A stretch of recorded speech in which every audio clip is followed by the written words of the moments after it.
I want to follow up on a couple of lines of questioning. Just specifically, Mr. Secretary, what is the authority that the administration is using to deploy active duty Marines to California neighborhoods? What authority? Senator, the President has constitutional authority in order to support. Cite the provision of the Constitution. I'd have to pull up the specific provision, but our Office of General Counsel, alongside our leadership, has reviewed and ensured in the order that we set out that it's completely constitutional for the President to use federal troops to defend federal law enforcement. Look, I'd like to know the specific constitutional statutory authority. The President made it clear that he relied on Section 12406 of Title 10 with regard to the National Guard troops.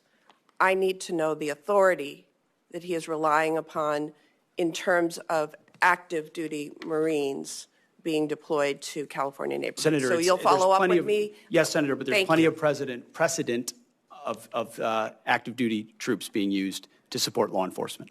Historical precedent. I'm not disputing that. I am just asking you to cite the authority under which the active duty Marines are being deployed to California. It's in the order, ma'am, but we'll make sure we get it to you as well. Thank you. I want to dovetail on a couple of other comments also with regard to the lack of specific detail in the budget request for the Department of Defense. I take great pride in Wisconsin's contributions to our national defense, and that includes many Wisconsinites who are hard at work building the Constellation-class frigate. There is no mention of frigate procurement, just like Senator Collins noted that there's no mention of destroyer procurement in the budget materials that you provided to this committee. My state makes the frigate. I'd also note that there's no mention of the destroyers, as I said. So really, we are looking at a very incomplete budget request when we are just 4 months out from the beginning of the next fiscal year. Mr. Secretary, this committee takes the appropriations process seriously. I take the hard work of Wisconsin's shipbuilders seriously, and I'd like your commitment to provide this material to the committee expeditiously so we can do our work. Senator, we'll make sure you get all the information, but what I would say is this is a historic investment in shipbuilding, both the defense industrial base and ships. In Wisconsin, and particularly related to the frigate, it's been a program with a lot of problems and a lot of delays and a lot of modifications that have led to serious challenges. Has called for many modifications to the plan. I'm not saying that's it's all the fault of the shipyard. There are many ways in which modifications were made that changed an existing design so extensively that it led to a ship that was not even capable of the original mission it was supposed to execute. So our job is to make tough choices on some platforms like that may not be funded the way they were in the past, because we have to make some of those tough choices.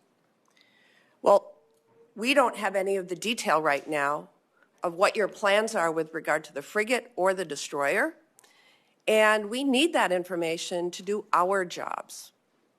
Can you get it to me? We have that information, Senator. We have worked in real time in 4 months to reverse a lot of priorities from the previous administration. We have those details and that information, and we will get it to you. But the committee needs those details. So this committee has also worked hard alongside the department to improve recruitment and meet retention goals.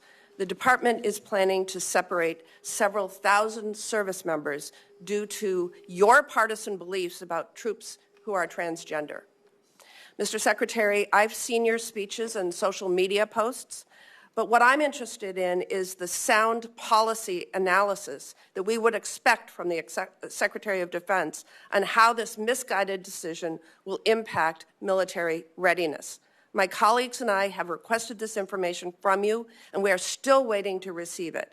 And so I will ask you now, what assessment did the Department of Defense conduct prior to implementation to evaluate the impact that this policy would have on our national security? Moreover, what is the cost to recruit and train thousands of individuals of comparable experience and skill? Thankfully, recruiting is not an issue. It's at historically high levels, and we're proud of the cross-section of Americans that are joining. What analysis did you do? We did extensive analysis, Senator, and we agree with the assessment of the executive order that was issued by the White House that there are mental health issues associated with gender dysphoria that complicate military service and readiness, and as a result, we made the decision. I have asked for that analysis. Please provide it to me and the committee. We will provide it. And then, Mr. Secretary, I think we can all agree that we are at a critical point in our history with respect to global threats that need to counter adversaries like China and Iran. You've gotten a number of questions along those lines.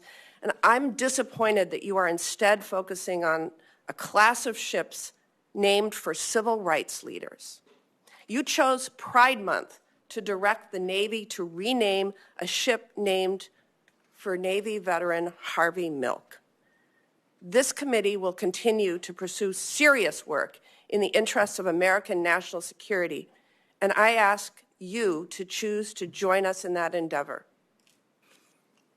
Senator, we're not interested in naming ships after activists. That's the stance we're taking.